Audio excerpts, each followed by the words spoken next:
The alleged rape of Oryang. Was Gregoria Oryang de Jesus raped?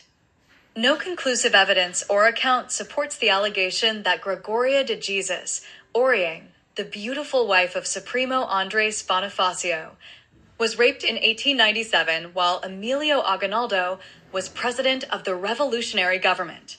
So far as extant accounts go, counting also the autobiography of Gregoria de Jesus, there were attempts to dishonor her, but no actual rape was consummated.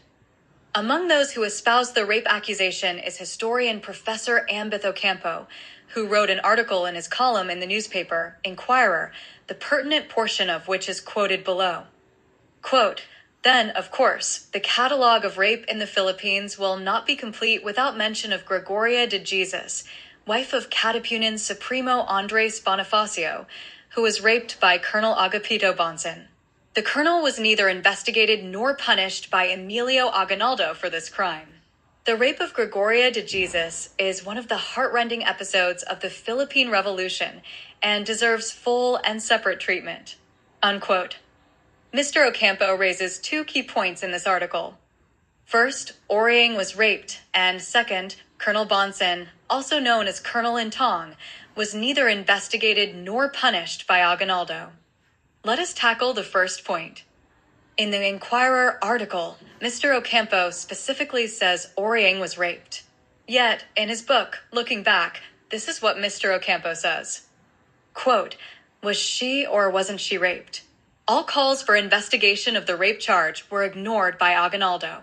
Put all these things together, and you will see why historians blame him for the death of Bonifacio. I do." Unquote. In the above statement, Mr. Ocampo did not say Oryang was raped. Instead, he posed a question but did not provide the answer and asserted that historians like him blamed Aguinaldo for the death of Bonifacio because, quote, "all calls for investigation of the rape charge were ignored," unquote. There is an obvious omission of facts here. In the report of the judge advocate of the court-martial, General Baldomero Aguinaldo, he recommended the investigation of Colonel Intong's conduct on Oryang.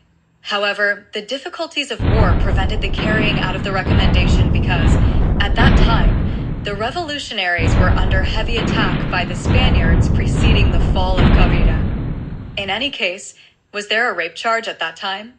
By whom and against whom? No record says so. Going back to the Inquirer article, note that Mr. Ocampo immediately jumped to the conclusion that Oryang was raped. How did Mr. Ocampo come to that conclusion? What made him change his position from the quote, "Was she or wasn't she raped," unquote, in the 1990 book to the quote, "She was raped," unquote, in the 2016 Inquirer article? Nothing in the Inquirer article explains this change. Mr. Ocampo is an influential historian and, thus, carries the important responsibility of being extra cautious in making unfounded and unexplained conclusions. He should clarify this in this regard if he has not done so yet. Accounts of maltreatment of Oryang. In Oryang's autobiography, there is no mention of rape or any attempt to dishonor her. But she said she was tied to a tree and was being forced to reveal where the money and treasure of the Katipunan were hidden. But in her testimony during the trial of Andres Bonifacio, Oryang said Colonel Intong made 2 attempts to assault her, she said. Quote, "When the fight was over, the soldiers came up to the house and looked for me, and when they found me tried to get my money, jewels, and other property. Colonel Intong sent for my engagement ring, 12 pesos, and some revolver ammunition I had under my care, and had me tied to a tree with a rope, after which he intended to abuse me, which was prevented by his own soldiers. When I was taken to Indang, he had me tied to a tree again and endeavored to assault me, which he failed to do on account of the strong opposition of the soldiers." Unquote. And here is what Andres Bonifacio stated in his testimony during his trial about the intentions of Colonel Intong on his wife. Quote, "Had it not been for the timely intervention of several of his subordinate officers, my own wife would have been assaulted by him.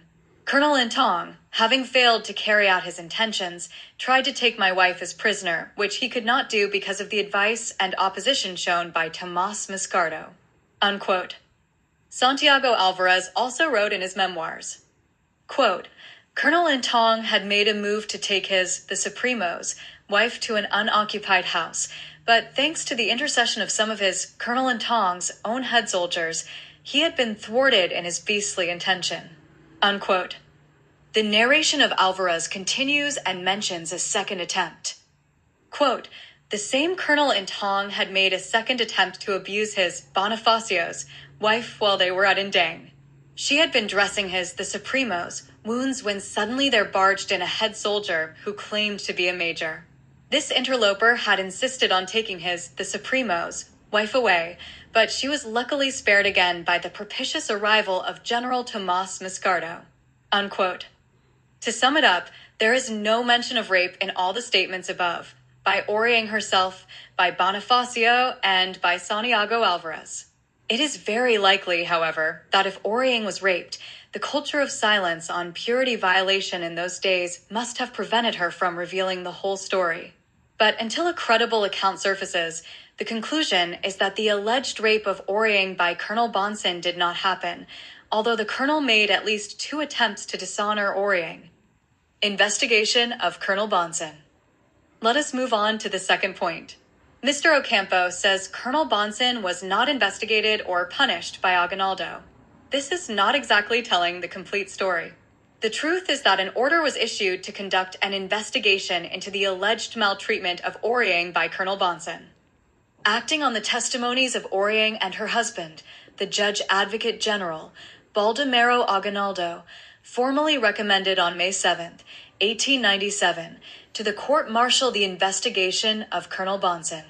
The recommendation letter says, quote, moreover, I recommend the examination of Diego Mojica and Ariston Villanueva in order to investigate the part which they had in the conspiracy and their complicity in Bonifacio's plans. I also ask the court-martial to open an inquiry on the conduct observed by Colonel Agapito Bonson in connection with the reported maltreatment and assault of Andres Bonifacio's wife. Unquote. Unfortunately, no further action was taken on Baldomero's recommendation because the last major defensive town of Cavite, held by the revolutionary government, Maragondon, where the trial of Bonifacio was held, was under heavy attack by the Spaniards, and a furious battle raged with significant loss of lives on both sides. Maragondon was completely overrun after a long and hard-fought battle. So with the rest of the smaller towns, Mendez Nunez, Amadeo, Alfonso, Balin, and Magallanes, the Spaniards easily captured. The revolutionary government broke up and dispersed to the adjacent areas of Batangas. Aguinaldo, accompanied by many refugees, escaped and proceeded on a long and arduous trek to Bayaknabato in Bulacan. How, under this condition, would an attempted rape complaint be given consideration and priority? Those people were not just sitting in their offices and taking their morning coffee, as some contemporary historians would lead us to imagine. Aguinaldo's priority would be to count the losses, regroup, and reorganize. Proof Oryang was not raped. Rape was a mortal sin in those days, vengeance for the relatives of the victim and instant death to the perpetrator. For example, Colonel Ritual, the officer in charge of the quarters where the Bonifacio brothers were incarcerated, raped the beautiful daughter of his subordinate officer. The father, Lieutenant Antonio, did not openly show any anger, but he carefully planned his revenge. He had a sumptuous luncheon consisting of boiled and fried chicken, pisang kanjali, and a dubong hito, a flask of gin, 2 bottles of dry red wine, and other appetizers. When the colonel and his assistant started to dine, a heavy blow struck the head of the colonel, who fell dead instantly. His companion attempted to fight back, but he was also hit in the head and killed. The story shows how relatives usually took revenge for dishonoring their womankin in those days. Gregoria de Jesus, or Oryang, was the daughter of spouses Baltazara Alvarez Francisco and Nicolas de Jesus. Baltazara was the niece of Mariano Alvarez, the president of the Katipunan's Magdiwang Council. Therefore, she is a cousin to General Apoy Santiago Alvarez, the captain general of the Magdiwang army. The Alvarezes held power in half of Cavite. Does it not challenge the skeptical mind why Mariano Alvarez, or his son Santiago, was silent and did not lift a finger to seek revenge or even demand justice for dishonoring his relative? The answer is plain and straightforward. The Alvarezes took it that Oryang was not raped and there was no need for revenge or recompense. Conclusion. While there were attempts to abuse Oryang, the rape story is nothing but a product of a malicious mind. Deliberately spreading this idle talk puts more fire in the already burning cauldron of historical confusion, leaving irreparable damage to the memory of innocent personalities who are heroes of the past before any credible evidence is brought to bear. This must stop for the sake of national unity.